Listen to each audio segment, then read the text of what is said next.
ఓం శ్రీ సాయిరామ్. నా పేరు శ్యామకుర్తి వెంకటేశ్వరరావు, అశ్వరపేట, భద్రాద్రి కొత్తగూడెం జిల్లా. 96 సంవత్సరంలో మామూలుగా స్వామివారి దర్శనానికి వెళ్ళాము ఫ్యామిలీతో సహా. మా తోడళ్ళు వారు వచ్చి అక్కడ కొద్దిగా 2 మీటింగులు కూడా వింటాను. మనసుకి బాగా అతుక్కుపోయినట్టుగా అలా నాకు అనిపించింది. తర్వాత మళ్ళీ 3 ఏళ్ళకి ఒకసారి వెళ్ళాను, మా ఫ్యామిలీతోనే వెళ్ళాను.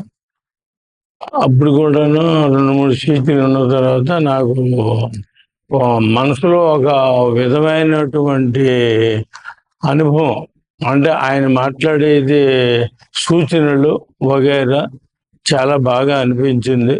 ఇక్కడి నుంచి జిల్లా మీద అందరూ వెళ్తున్నారు పత్తియాత్ర అని.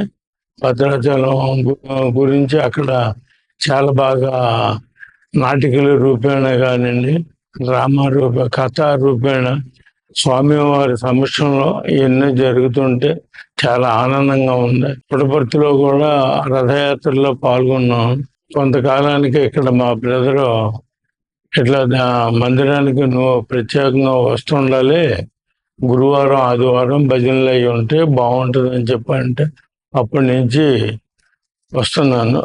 సుమారు 2014-15 కాడి నుంచి ప్రతి ఆదివారం గురువారం ఊళ్ళో ఉంటే మాత్రం భజనలు కానీ వస్తూ, తర్వాత ఇక్కడ సేవా కార్యక్రమాల్లో నగర సంకీర్తన కానీ, లేకపోతే గ్రామ సేవ గంగారం, అనంతారం వగైరా గ్రామ సేవ ఉంటే వాళ్ళతో పాటు వెళ్ళటం పూర్తిదాయకమైనటువంటి మంచి ఆనందాన్ని కలిగించుతూ, ఏదన్నా టెన్షన్ ఉన్నా భజనకు వస్తే కాస్త మనసంతా ప్రశాంతంగా ఉండటం జరుగుతుంది.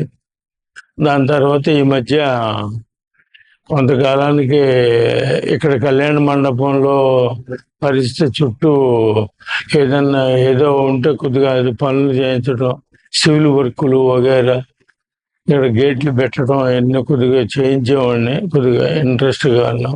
ఇక కళ్యాణ మండపం మేనేజ్మెంట్ చేసి ఆయన కొద్దిగా ఆయన అస్వస్థతకి అనారోగ్యంలో ఉన్నాడు, చేయలేని అంటే అప్పుడు నేను ఇక్కడ మిగతా వాళ్ళందరూ నన్ను హ్యాండ్ ఓవర్ చేసుకోమని గత 3 నెలల నుంచి నాకు కళ్యాణ మండపం బాధ్యతలు అప్పచెప్పారు. అక్కడ అందులో ఉన్నటువంటి రిపేర్లు వగైరా, కొత్త ఫ్యాన్లు అవన్నీ చుట్టూ చేసి కొద్దిగా రూట్లు తీసుకొచ్చి చేయగలుగుతాను.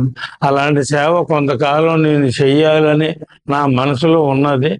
కానీ బాబా గారు ఏం చేస్తారు, దయ ఆయన మనసు చేస్తాను, కొంతకాలం చేయాలని ఉంది కాబట్టి చేస్తాను. వారం ఆదివారం వస్తున్నాను, భజనలు కాల్చల కార్యక్రమాలకు పాల్గొంటున్నాను. మొన్న ప్రేమరథం ఈ మధ్య 4 months బ్యాక్ 6 months బ్యాక్ ప్రేమరథం వచ్చింది. వచ్చినప్పుడు దాంతోపాటు ఊళ్ళో మొత్తం అంతా రథం ఊరేగింపులు, ప్రసాదాలు వినియోగం వగైరా అన్నీ కూడాను.